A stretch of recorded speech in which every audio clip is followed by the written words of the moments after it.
Boa noite a todos. Inicialmente, eu gostaria de agradecer a participação e o apoio da Novo Nordics e também contar que essa é a primeira apresentação de uma série de webinars que vão ser promovidos, então, pelo Comitê de Anemia, onde nós tentaremos abordar temas de interesse geral para a comunidade não só médica como não médica e que tem contato com pacientes, então, com todos os tipos de anemias.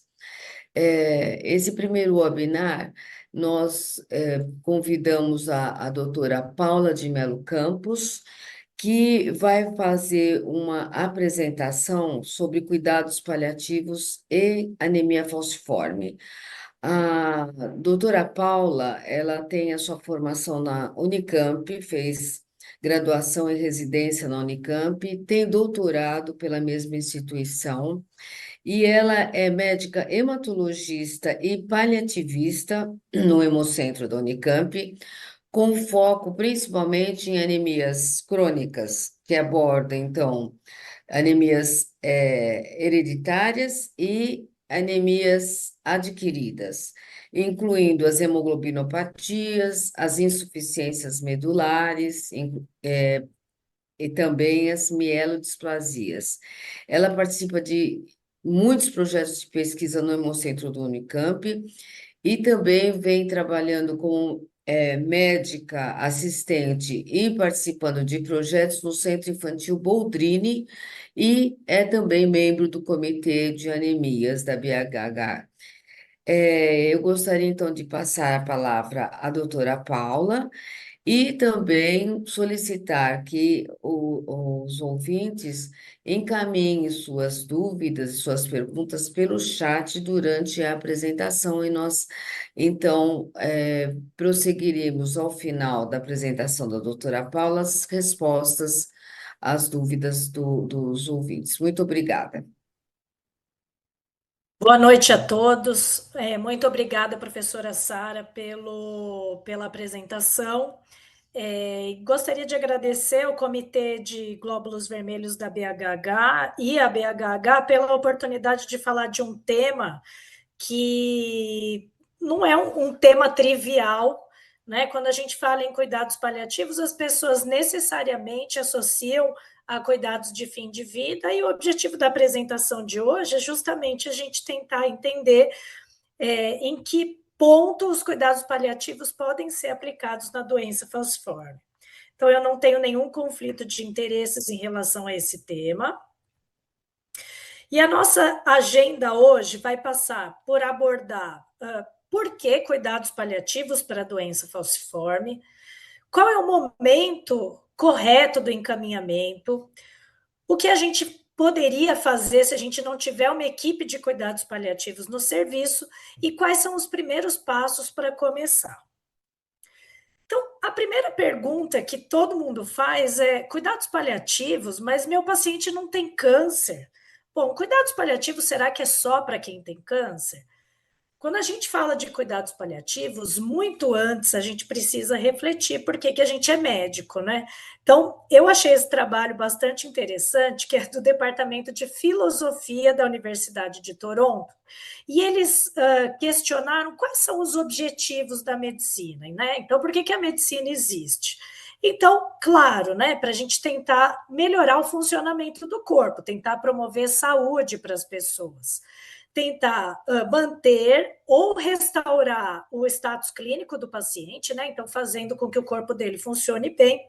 Mas olha só, a medicina, um dos objetivos dela é promover qualidade de vida, principalmente aliviando a dor e o sofrimento. Melhorar a vida, prolongar a vida, evitando a morte prematura, mas em alguns casos apenas permitir com que o paciente lide bem com a sua doença crônica, por exemplo.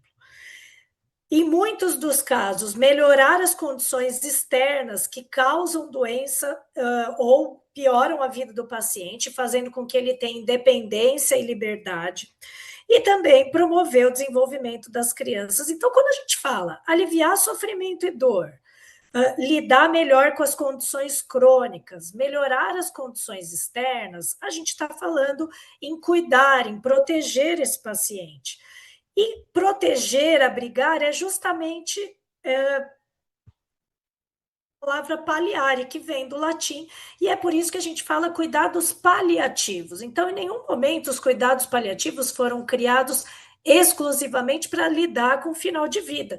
Eles têm por significado e por objetivo principal proteger, amparar os indivíduos e, portanto, os cuidados paliativos, eles são para qualquer paciente que tem uma doença ameaçadora da vida ou uma doença crônica que traga sofrimento ao indivíduo, independentemente do diagnóstico, seja ele câncer ou não. Então, eu trouxe aqui um paciente que acompanha no nosso ambulatório de cuidados paliativos, um paciente com doença falciforme de 47 anos, que já é aposentado há cerca de 10 anos, justamente por complicações de necrose de quadril que fizeram com que ele não conseguisse mais desenvolver suas atividades laborais. Então, ele vive com os pais idosos, o lazer dele é assistir TV e YouTube, ele tem muita restrição de sair, de fazer as coisas pela condição crônica dele. Ele gostava de ler, mas teve um descolamento da retina por uma retinopatia falciforme e não consegue mais ler. Atualmente, ele tem crises vasoclusivas de repetição, tem esse quadro de retinopatia com déficit visual importante, tem uma dor crônica que atrapalha sobremaneira a sua qualidade de vida e tem uma sobrecarga de ferro. Como consequência disso tudo, ele tem uma polifarmácia e tem efeitos colaterais da medicação. Quando a gente aplica os scores de cuidados paliativos para esse paciente com doença falciforme, a gente vê que ele tem um score de performance paliativo de 70%, principalmente porque ele fica muito restrito ao leito pelas complicações da doença falciforme. E quando a gente avalia o ESAS, que é um score que avalia sintomas, sendo que o paciente dá uma nota de 0, tem o 0 desse sintoma, e 10 é a pior intensidade possível. A gente vê que esse paciente tinha um ESAS muito ruim para dor, para cansaço, depressão e sonolência. Com isso, é claro que o bem-estar dele está profundamente comprometido e a partir daí a gente encaminhou ele para o ambulatório de cuidados paliativos para tentar avaliar a possibilidade de melhorar a vida desse indivíduo. É claro, eu não sei se ele vai viver por pouco tempo ou por muitos anos, mas a verdade é que a vida dele está fortemente comprometida. E se a gente for olhar a definição da OMS do que são cuidados paliativos, os cuidados paliativos são uma abordagem que melhora a qualidade de vida dos pacientes e dos seus familiares que enfrentam problemas com doenças ameaçadoras da vida. Então, o objetivo é prevenir e aliviar o sofrimento por meio da investigação precoce, avaliação correta e o tratamento da dor e de outros problemas físicos, psicossociais ou espirituais. Além disso, existe classicamente nos cuidados paliativos uma pergunta surpresa que ela fala: você ficaria surpreso se o seu paciente morresse em menos de um ano? Se a resposta fosse não, quer dizer, eu não ficaria surpreso, o seu paciente naturalmente seria elegível a cuidados paliativos para, além de cuidar de todos esses sintomas de ordem física, social, espiritual, ele também pudesse fazer um planejamento antecipado da sua fase final de vida. Então, a gente sabe que os pacientes com doença falciforme têm vivido mais, né? Esse é o trabalho do grupo brasileiro que mostrou que a sobrevida dos pacientes com doença falciforme, ela foi aqui deslocada para a direita, mostrando que os nossos pacientes têm vivido mais e muitos dos nossos pacientes têm atingido mais do que 50 anos. Mas a grande questão é como eles têm vivido, porque naturalmente, se eles vivem mais, evidentemente, eles passam a ter mais complicações relacionadas à doença falciforme. Então, a gente sabe, essa é uma figura clássica, né, de uma revisão da Nature de doenças falciformes. Então, como é sabido, os nossos pacientes eles têm diferentes complicações agudas e crônicas da doença falciforme, multiorgânicas, que levam a comprometimento renal, cardíaco, pulmonar, hepático, retiniano, ósseo. Isso, naturalmente, faz com que o paciente passe a ter restrições ao longo da vida. E se, por um lado, os nossos tratamentos melhoraram muito o manejo dessas complicações, então, a hidroxiureia, as novas drogas para a doença falciforme, TMO e terapia gênica, transfusões regulares, o uso dos IECAS e dos BRAS para retardar a progressão da lesão renal e etc. Por outro lado, esses pacientes com o passar dos anos, passaram a ter dificuldades relacionadas a essas complicações também, que invariavelmente acontecem ao longo da vida. Então, déficit visual, disfunção cognitiva e distúrbios psiquiátricos, pacientes que estão submetidos à hemodiálise, alterações no desenvolvimento puberal na vida sexual e reprodutiva e, consequentemente, dificuldade na inserção do mercado de trabalho na sua vida social. Nós fizemos aqui na Unicamp uma avaliação na nossa coorte de pacientes com doença falciforme, de critérios de elegibilidade de pacientes com doença falciforme a cuidados paliativos. Então, o que a gente consegue observar, inicialmente, observando as questões sociais e econômicas, a gente conseguiu ver na nossa coorte de pacientes que 40% dos pacientes não tinham emprego e não exerciam nenhuma atividade remunerada. E, evidentemente, isso tinha um impacto grande na renda mensal familiar dos indivíduos, sendo que 50% deles estavam no corte de linha da pobreza da OMS. Além disso, a gente consegue ver que, do ponto de vista clínico, aqui, número de comorbidades, mais do que 70% dos pacientes tinham 3 ou mais comorbidades. 30% dos pacientes tinham tido pelo menos uma hospitalização nos últimos 12 meses. 60% dos pacientes eram seguidos por pelo menos 3 especialidades e 45% dos pacientes tinham procurado 3 ou mais vezes o setor de urgência nos últimos 12 meses. Então, quer dizer, além de terem uma condição social muito ruim, esses pacientes passavam por repetidas hospitalizações, idas ao serviço de emergência e situações médicas repetidas. E quando nós perguntamos para esses mesmos pacientes quanto eles sentiam de dor, cansaço, náusea, depressão, enfim, todos os sintomas que a gente pergunta no ESAS, a gente consegue ver que a intensidade dos sintomas, principalmente dor, cansaço, ansiedade e sensação de bem-estar era muito ruim, mostrando que esses pacientes, estão vivendo mais, mas não estão vivendo melhor. Então, caracteristicamente, a doença falciforme é uma doença crônica que tem um declínio intermitente da funcionalidade. Quando a gente olha, basicamente, a funcionalidade física, o bem-estar físico desses pacientes, que é essa curva azul contínua, a gente consegue ver que no começo da vida, esses pacientes têm uma sensação de bem-estar melhor, e conforme eles vão vivendo ao longo dos anos, eles têm episódios agudos de declínio intermitente da funcionalidade, por exemplo, uma crise álgica, uma síndrome torácica aguda, um AVC. E quando eles se recuperam, muitas vezes eles se recuperam parcialmente, não voltando a ter um bem-estar físico semelhante ao do início. Continuam, tem uma nova intercorrência, recuperação incompleta, e assim por diante até o momento de sua morte. E é claro que em cada uma dessas intercorrências físicas, isso traz um impacto social para esse indivíduo. Então, ele também tem uma funcionalidade social no início que acaba tendo um declínio a cada intercorrência e declínio físico. Muitos desses pacientes não conseguem recobrar a mesma condição social que tinham inicialmente, e isso vai diminuindo paulatinamente ao longo da vida até a fase final de vida.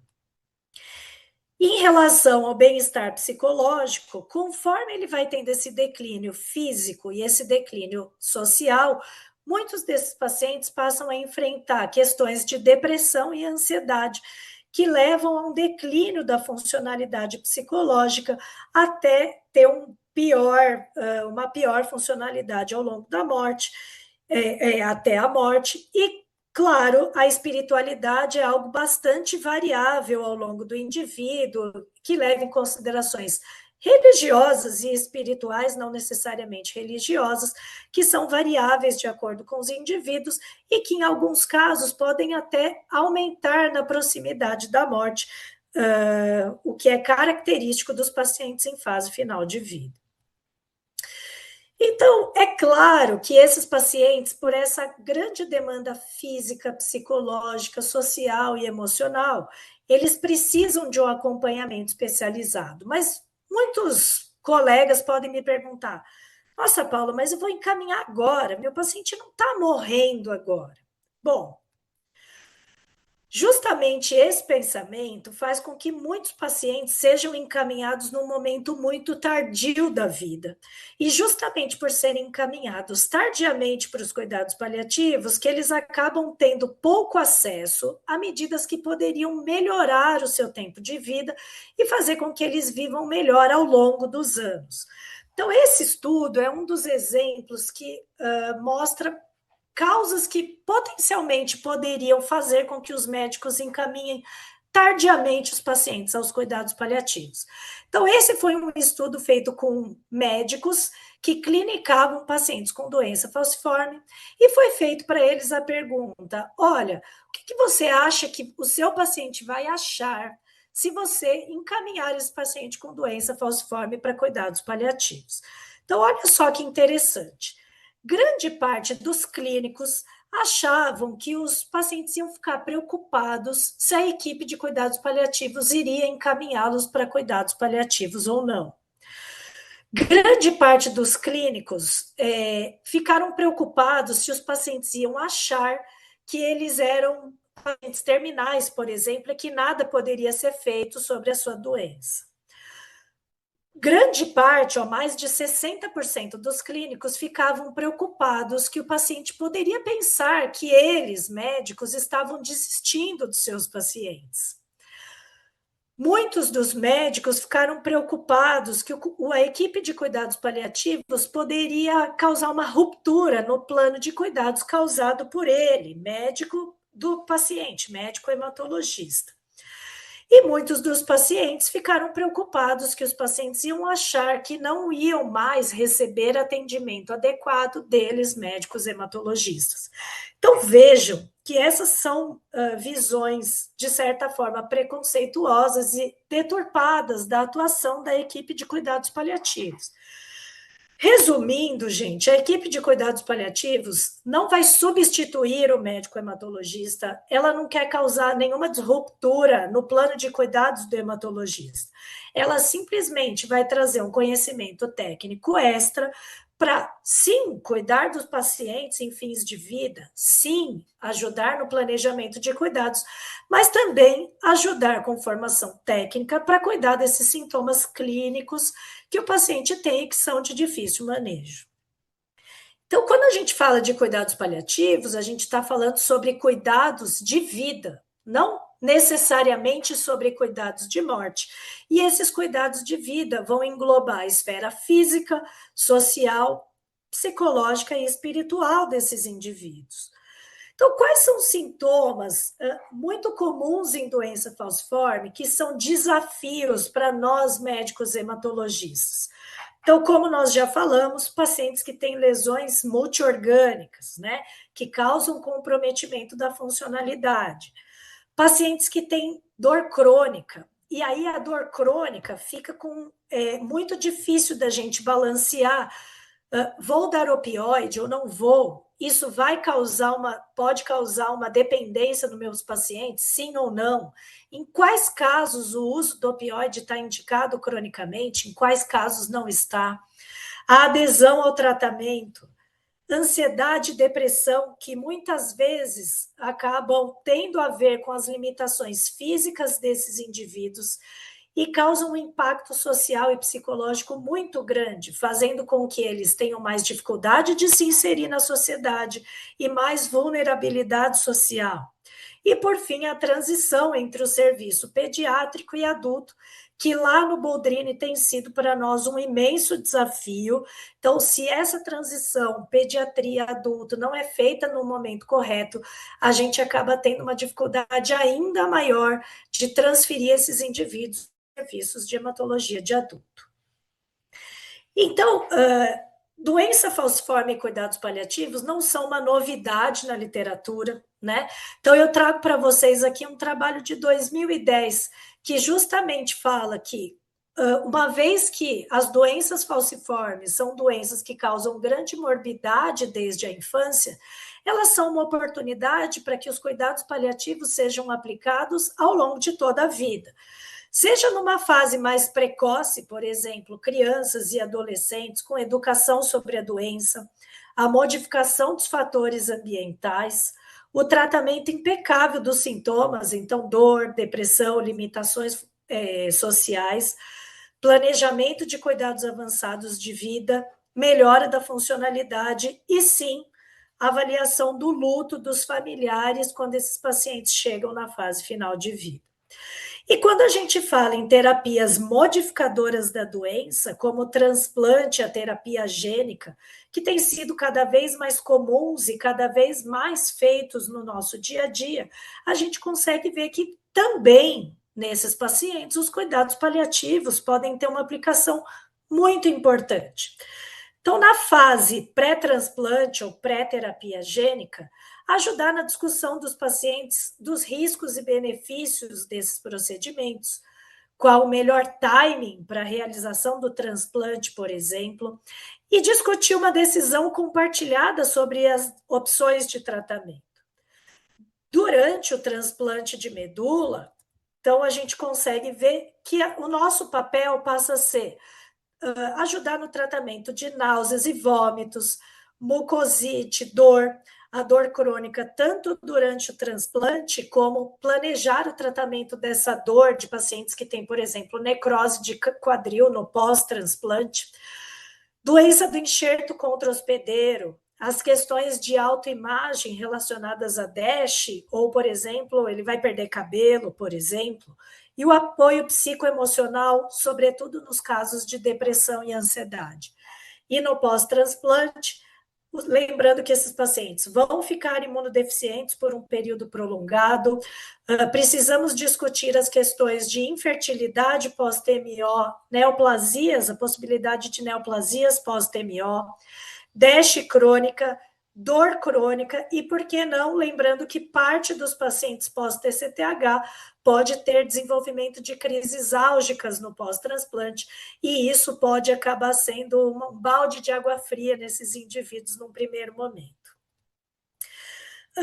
E por essas e outras que o Comitê de Cuidados Paliativos da BHH está publicando, junto a outros comitês, um consenso da Associação Brasileira da BHH sobre indicadores de encaminhamento de pacientes com doenças hematológicas para cuidados paliativos. Está fresquinho e está saindo agora em 2026.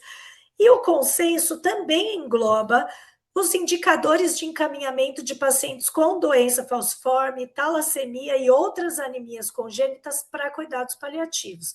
Então, segundo o consenso, devem ser indicados para cuidados paliativos todos aqueles pacientes com sintomas de difícil manejo em suas diferentes esferas, que sejam refratários às intervenções da equipe de assistência de referência, ou seja, eu, hematologia, estou com dificuldade de tratar uma dor crônica, por exemplo, ou uma depressão refratária.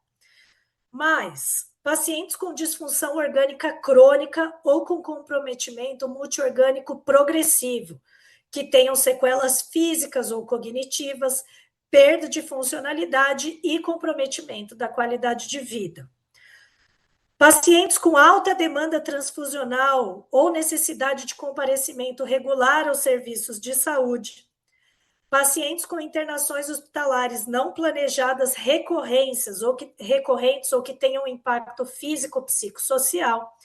E, por fim, pacientes com alta carga de sintomas, dor crônica ou sintomas refratários, sintomas psicológicos ou existenciais de intensidade moderada ou intensa.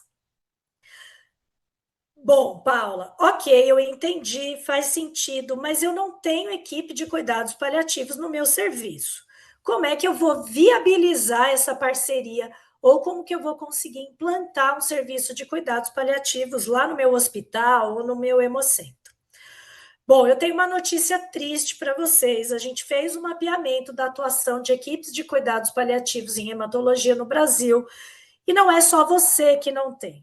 A gente consegue ver que pelo menos 50% dos serviços de hematologia no Brasil não tem acesso à equipe de cuidados paliativos especializada.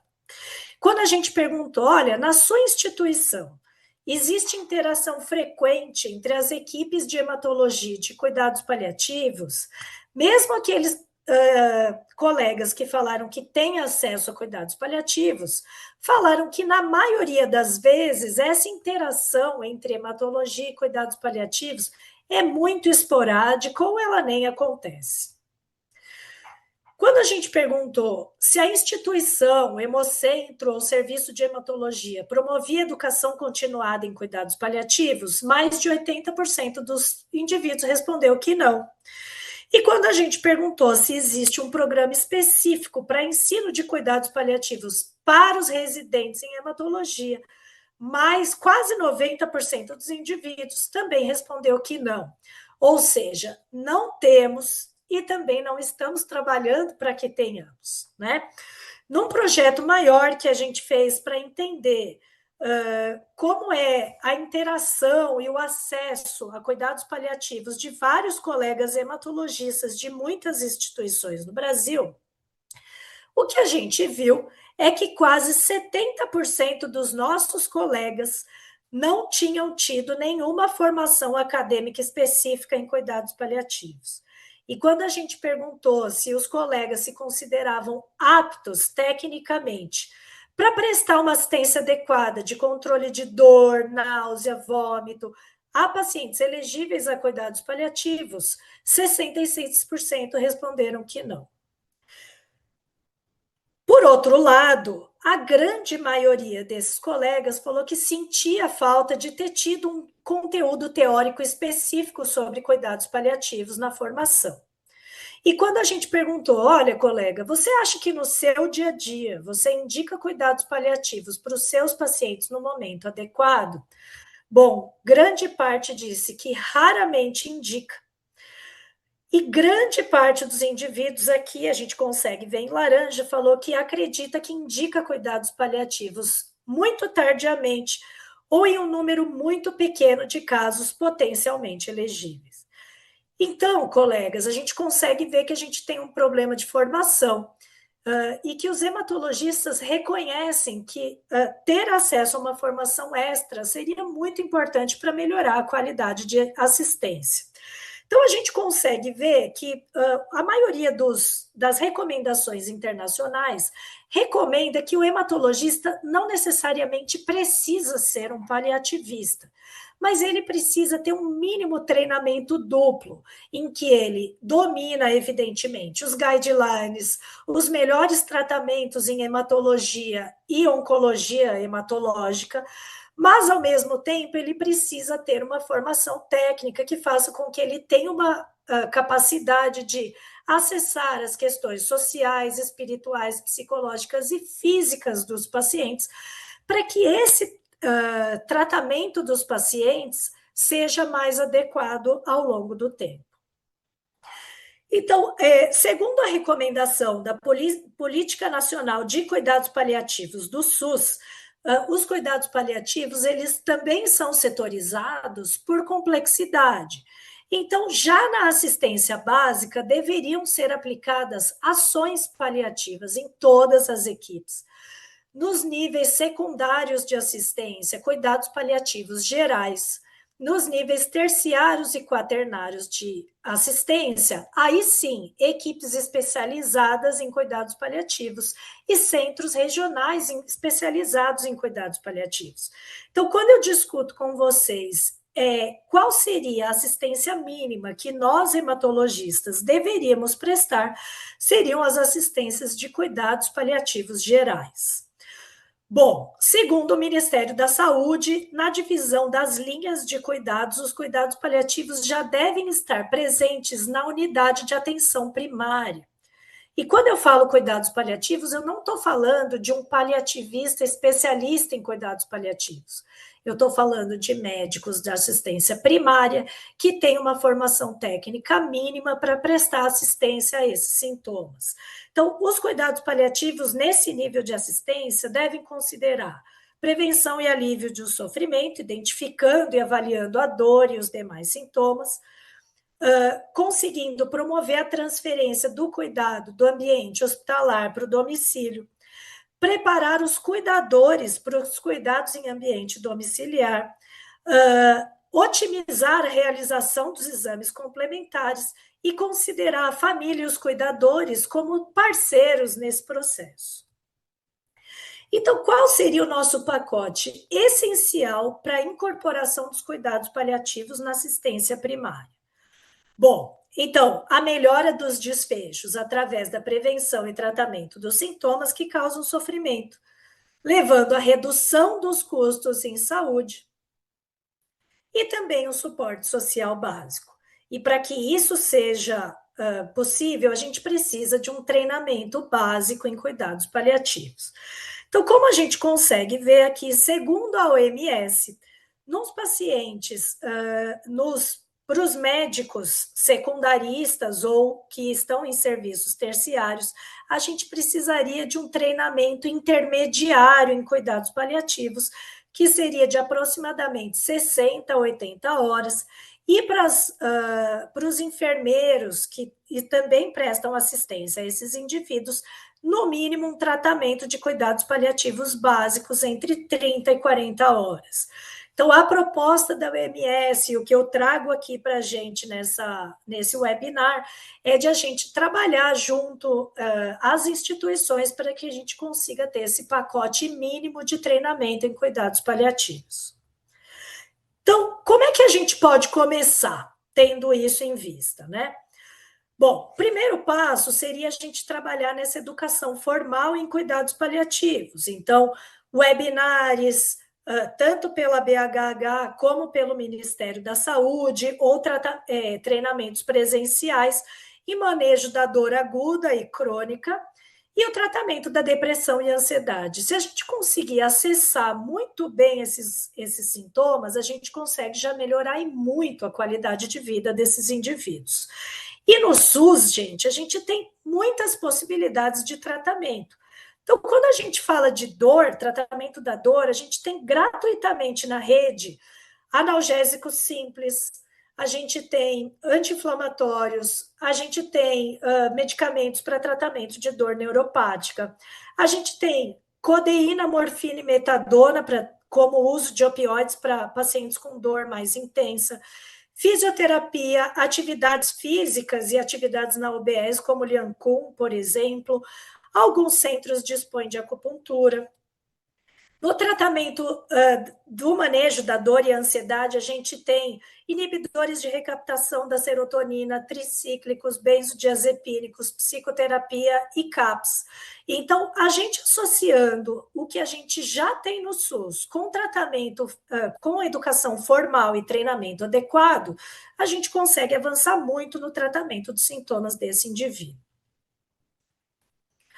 Bom, no Hemocentro da Unicamp, a gente tem um ambulatório específico de cuidados paliativos, então eu trouxe aqui as minhas parças, que a gente brinca, né? A Mariana e a Fabiana. A Fabiana é enfermeira paliativista, a Mariana é médica hematologista e paliativista, mas a grande minoria dos nossos pacientes com doença falciforme acaba sendo encaminhado para o nosso ambulatório. Porque o nosso grupo, o nosso ambulatório de cuidados paliativos tem um grupo extremamente comprometido, todos os médicos da equipe, a enfermagem, a fisio, a hemoterapia, a recepção. Então, são profissionais que procuraram se aprimorar no tratamento da dor e dos sintomas dos pacientes com doença falciforme, Então, no nosso próprio ambulatório de doença falciforme, a gente tem trabalhado na otimização da analgesia dos pacientes, no tratamento da ansiedade e depressão, fazendo, inclusive, colaborações com serviços de psicologia e psiquiatria, e o uso da equipe multiprofissional. Então, trago como exemplo aqui o Dr. Bruno e toda a equipe que fazem as práticas integrativas no nosso ambulatório.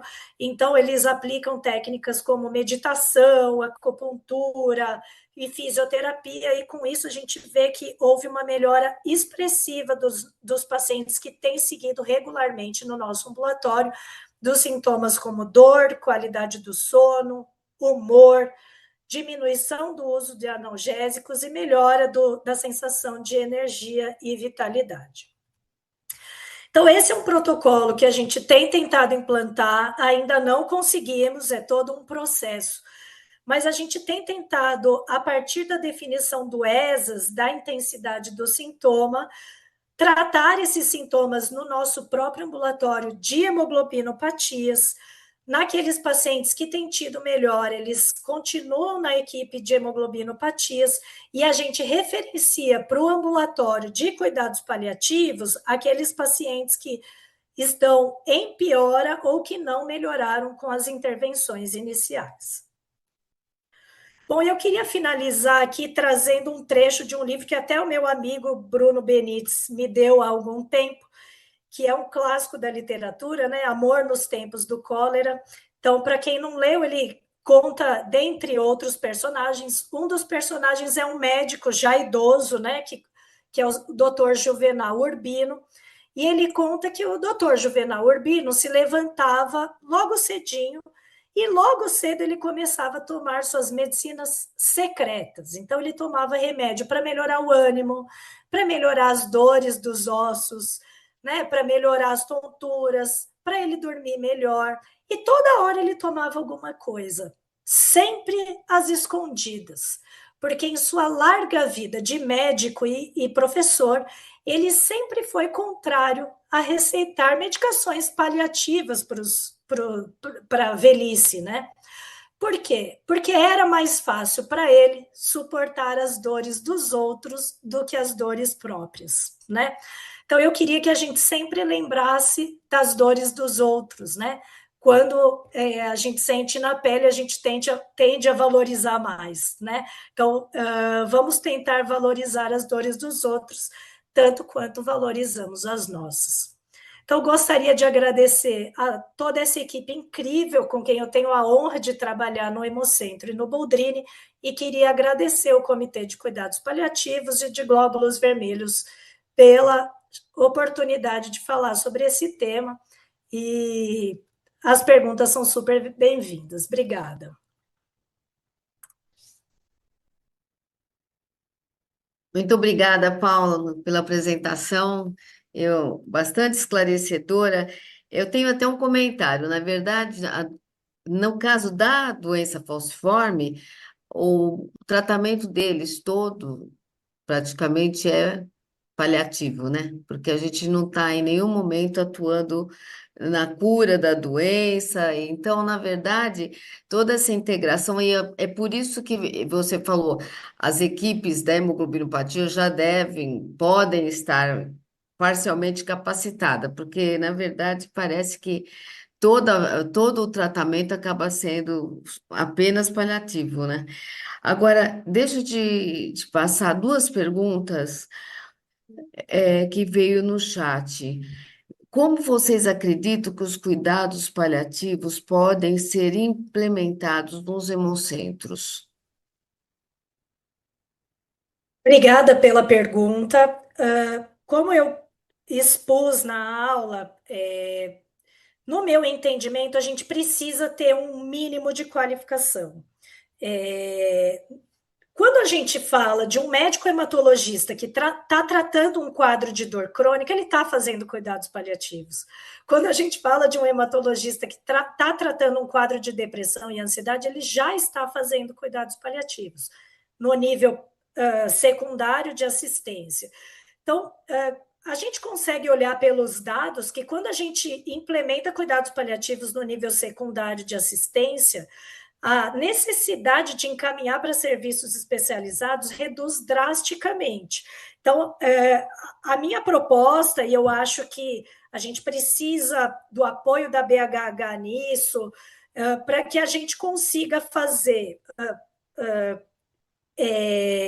trabalhos educacionais, por exemplo, uso de opioides, otimização do tratamento da dor, quando usar opioide, com que dose, em que frequência, quando usar os adjuvantes, como tratar náusea, quais são os remédios que a gente tem disponíveis, depressão, como identificar, quais são as escalas, qual o tratamento mais adequado. Se a gente tivesse treinamento mínimo, esse cuidado paliativo já vai estar implementado nos hemocentros naturalmente. Certo, muito bom, ótimo, é isso mesmo. Outra coisa, outra pergunta: quais os principais sintomas e indicadores que sinalizam a necessidade de cuidados paliativos para pessoas com doença falciforme, visto que elas cursam com muitos sintomas durante toda a vida? Essa pergunta é ótima, né? Conforme eu mostrei na apresentação, na verdade, os cuidados paliativos, eles vão ao longo da vida do indivíduo inteiro, como você mesmo falou, né, professora? Mas existem alguns indicadores, como a gente colocou no consenso da BHH, que conseguem mostrar para a gente claramente os que já precisariam ser encaminhados para um serviço avançado de cuidados paliativos, que são pacientes com sintomas de difícil manejo, que são refratários a essas primeiras medidas secundárias que eu falei, pacientes que têm deficiência multiorgânica com comprometimento da funcionalidade. Então, por exemplo, paciente, como eu coloquei, acho que no meu segundo ou terceiro slide, ele não enxerga bem, ele não consegue andar porque ele não caminha bem, não consegue se inserir na sociedade, não consegue arrumar um trabalho. Então, é um paciente que naturalmente tem uma limitação funcional. Não existem estudos aplicando scores de cuidados paliativos largamente em pacientes com doença falciforme para fazer o recorte exato da questão prognóstica. Então, só para explanar, em oncologia sólida, por exemplo, um PPS abaixo de 70% já é um preditor de sobrevida diminuída. Em doenças falciformes, a gente não tem esses dados, isso não existe. Então, a gente acaba se guiando pelos sintomas refratários e pela limitação funcional desses indivíduos. O álcool e a maconha usados moderadamente são prejudiciais para a anemia falciforme? Olha, eu não sou a pessoa mais indicada para falar isso, porque eu não li nada a respeito sobre estudos de larga escala falando sobre isso. A gente tem pacientes que são usuários de cannabis, muitos dos pacientes, muitos deles relacionados a essa vulnerabilidade social. E por experiência pessoal, aí, professora, você pode até compartilhar a sua experiência também. Eu percebo que muitos indivíduos que têm uma exposição maior, seja substâncias psicoativas não álcool e também ao álcool, acabam tendo um número maior de crises vasoclusivas. Então, lá no Boldrini, eu vejo muitas vezes pacientes usuários de drogas que chegam com crise vasoclusiva ou que bebem, desidratam e acabam chegando com crise vasoclusiva. Então, o uso em pequeno grau talvez não cause impacto, mas eu não li nada, nenhum trabalho controlado que tenha esses dados. Eu não sei se você tem alguma experiência a respeito, professora. Não, não tenho ideia. Eu não sei o uso controlado de cannabis. Existem algumas coisas saindo aí em anemia falciforme, se tem algum efeito no controle de dor mesmo. Mas é, na minha experiência de tratar paciente com anemia falciforme, eu acho que quanto menos medicação a gente puder usar para dor, principalmente essas que podem levar a mudanças comportamentais, eu acho melhor. Eu vejo, assim, na minha experiência desses anos, que a gente tentou sempre evitar ao máximo o uso de narcóticos em casa, por exemplo, ou usar opioides, porque isso na hora o paciente pode se sentir bem, então numa crise, etc. Mas a longo prazo, isso deixa a pessoa com vários efeitos colaterais. Por exemplo, a pessoa fica um pouco tonta, ela tem, prende o intestino. Então, existem vários efeitos colaterais que eu acho que qualquer um desses, e tanto que eu sempre preconizei aos nossos doentes, quando tivesse pouca dor, usar de pirona, que eu considero um medicamento eficiente com pouco efeito colateral, e usar compressa de água morna, banhos, coisas assim, mais nesse nível, o máximo possível para repouso, em algumas situações.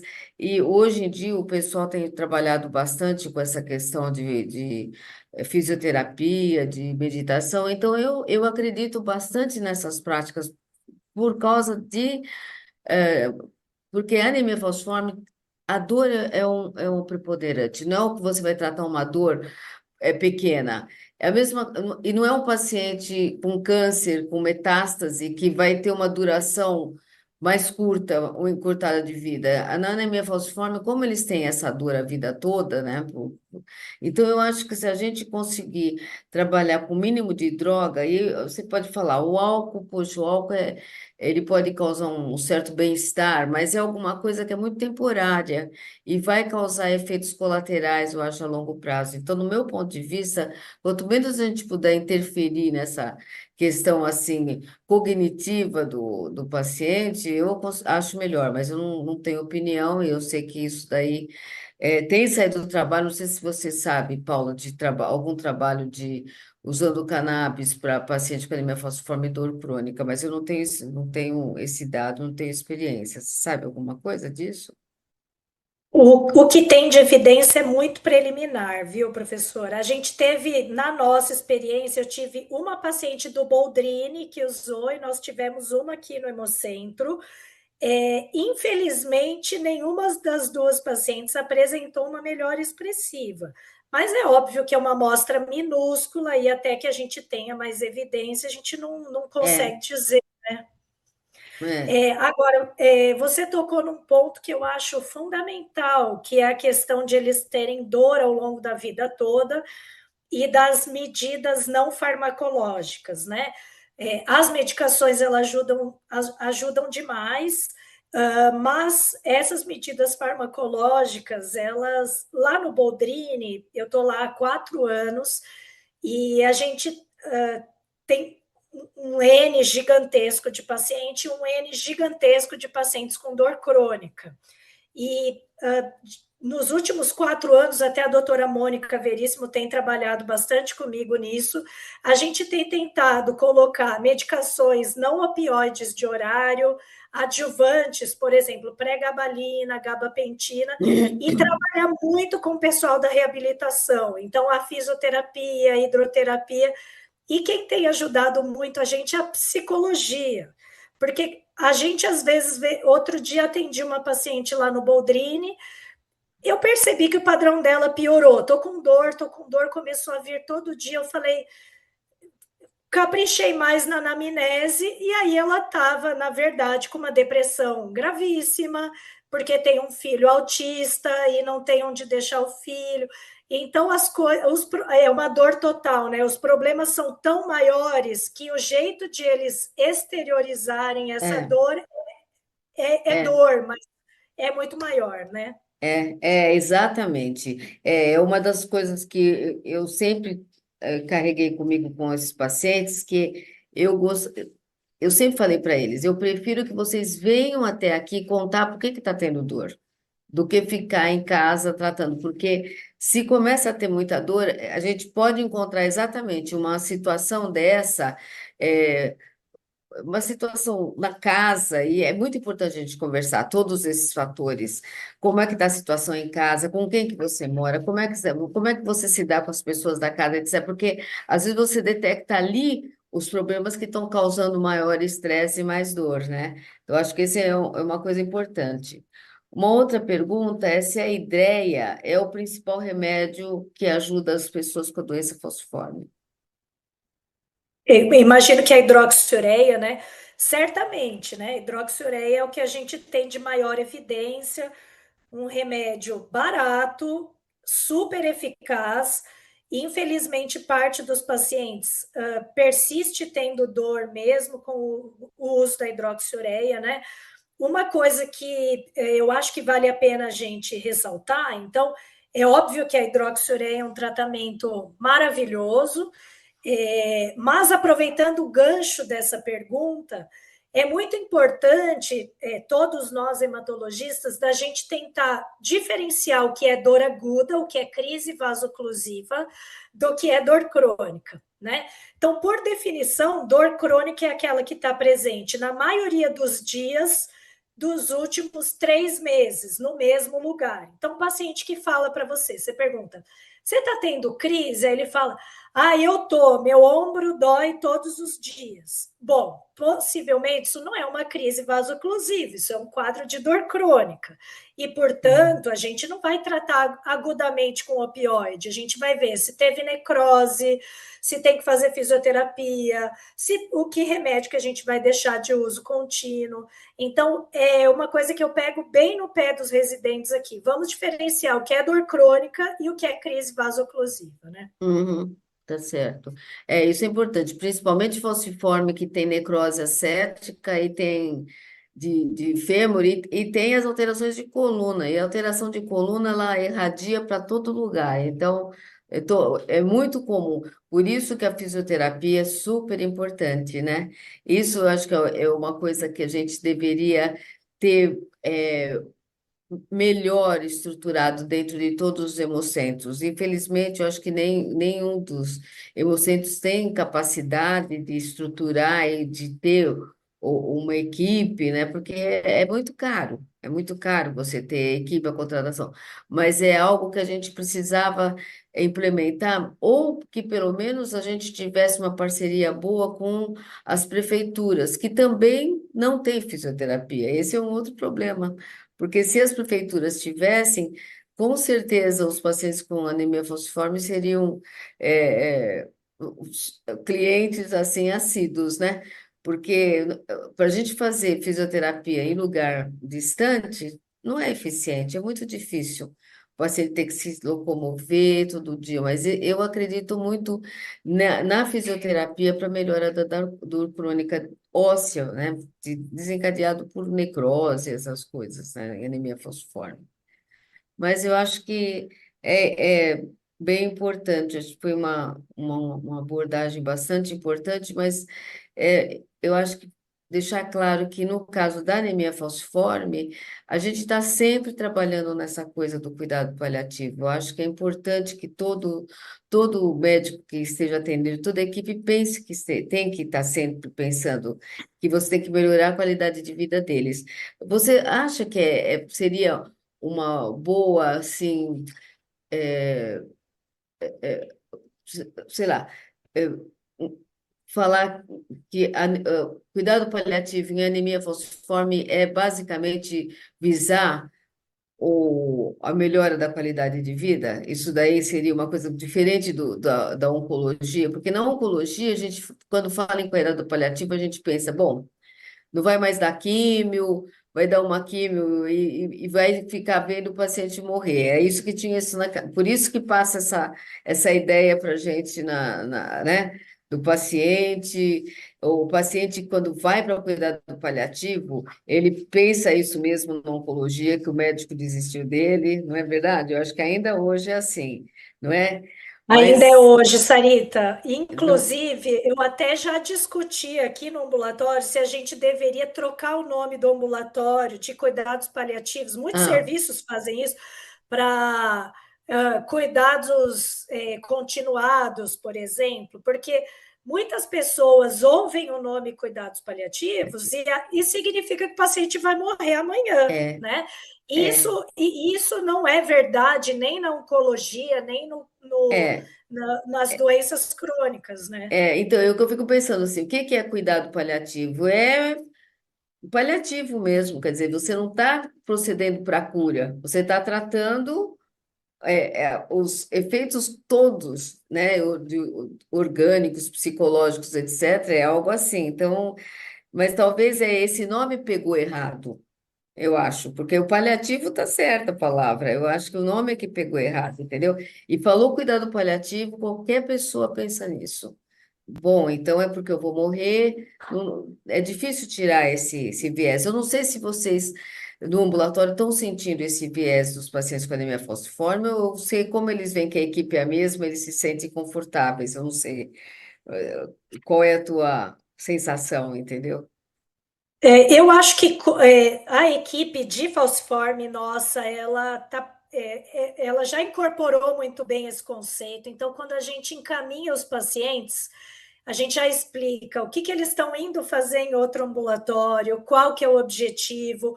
Então, no nosso caso, a gente Não não tem tem tido problema. muito problema, não. É. Agora, outra pergunta que veio é se você poderia falar sobre a importância da atividade física no controle da ansiedade, depressão e da dor. Essa é uma pergunta bem interessante. E o que a gente tem de mais evidência no tratamento a- na questão da dor, fortalecimento muscular, então isso a gente tem muita evidência de melhora. Então, nesse sentido, principalmente atividade física resistida tem um grande impacto na melhora da Situação. dor. A gente sabe que os pacientes que têm atividade física regular têm uma melhora dos sintomas depressivos e ansiosos, e aí não exatamente em doença falciforme, mas em neoplasias hematológicas, a gente tem evidência de que a atividade física causa uma melhora grande de fadiga. Então, por exemplo, o paciente com mielofibrose, que tem aquela fadiga crônica, né? Esses dados a gente ainda não tem em pacientes de doença falciforme em cuidados paliativos, mas a gente sabe em pacientes em cuidados paliativos de outros diagnósticos. Lá no Boldrini, inclusive, tem um projeto de pesquisa do Evandro Murer, que ele está avaliando exatamente o impacto do exercício físico, da atividade física, na funcionalidade dos pacientes com doença falciforme. Então, a gente está super animado, acho que a gente vai ter resultado legal aí para demonstrar. Ótimo, certo. Bom, uma outra pergunta, se é comprovado que o uso de ideia causa infertilidade e se teria algum método disso não acontecer.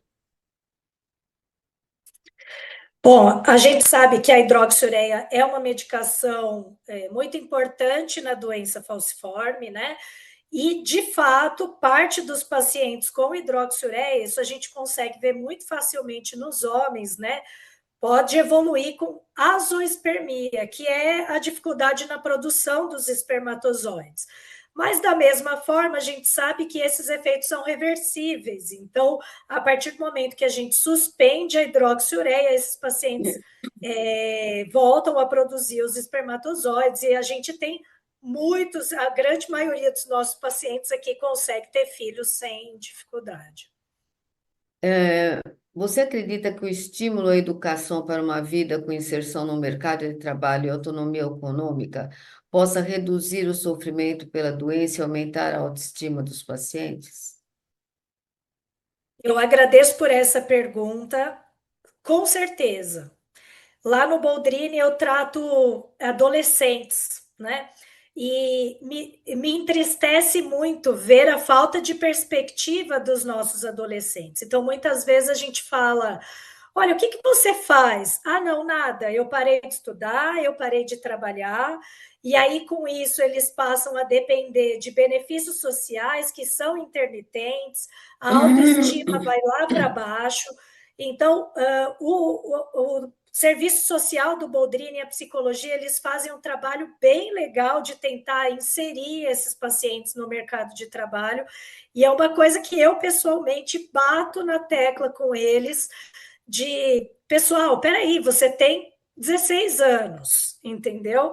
Então, esse trabalho, eu não sei quem fez essa pergunta, mas eu acho que é muito importante, dos nossos profissionais de serviço social, enfermeiros, psicólogos, médicos, enfim, toda a equipe multi, porque a gente consegue ver que os pacientes que trabalham e que se sentem socialmente inseridos, a vida é outra, né? Eles vão menos ao pronto-socorro, eles têm menos dor, eles têm menos depressão, é outra vida. É, isso tem até um fato curioso para contar, porque durante mais de 15 anos nós tivemos um psiquiatra no nosso hemocentro, que foi contratado por causa do transplante de medula, e a gente e também cuidava dos nossos pacientes com anemia falciforme. E eu mandava quase todos os pacientes, e uma das vezes ele falou para mim, eles precisam arrumar emprego. Naquela época os pacientes eram bem mais novos, porque isso faz muitos anos, eles agora a mediana passou dos 42, 43 anos, mas naquela época a mediana devia ser 30 anos, 28, eles precisam ter emprego. Não adianta eles ficarem vindo aqui na psiquiatria. Então, com certeza. E eu acho que a gente poderia melhorar isso se eles fossem considerados deficientes, porque tem a cota. Mas já levei essa discussão até muitas vezes, e eu acho que eles mesmos têm que se organizar e usar isso, porque uma das vezes que eu levei até o pessoal da Associação da Bahia ficou ofendido falando, um pai falou que não queria que a filha dele fosse encarada como deficiente, quer dizer, há um preconceito aí de deficiência, né? A última pergunta, Paula, que nós já estamos com o tempo esgotado, se políticas de preservação dos acessos venosos podem reduzir o sofrimento. Isso é importante também. Também bastante importante. Sim, claro.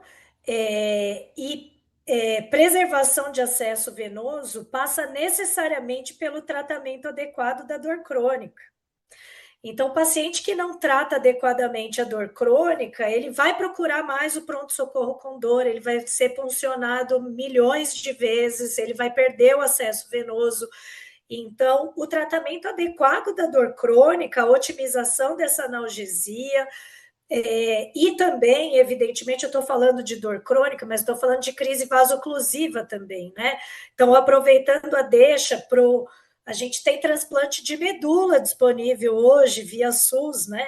Então, paciente que tem crise vasoclusiva de repetição, paciente que teve AVC e que transfunde regularmente, paciente que teve hiperemólise, todas essas condições que vão fazer com que ele vire um doente crônico infinito, a gente precisa proativamente pensar, ele é elegível a transplante? Ele é elegível a um estudo clínico? Porque às vezes a gente fica empurrando com a barriga. Então, com certeza, tratamento da dor crônica e reavaliação periódica do tratamento dos quadros agudos. Isso a gente vai preservar a rede venosa e melhorar o desfecho dos pacientes. O problema é tratar os acessos, né? Os dispositivos. Você colocar um dispositivo para o paciente venoso, né? Para ele estar sempre. A chance de infectar, etc., ainda é alguma coisa proibitiva, né? Não é Ah, sim, verdade? entendi. Bom, se a pergunta foi no sentido de devemos colocar um acesso venoso permanente, um acesso central para preservar a rede venosa, na nossa experiência, a gente tem muita intercorrência relacionada a catéter. Então, vários pacientes sépticos, vários pacientes. A gente É, já teve o ano passado 2 casos de endocardite.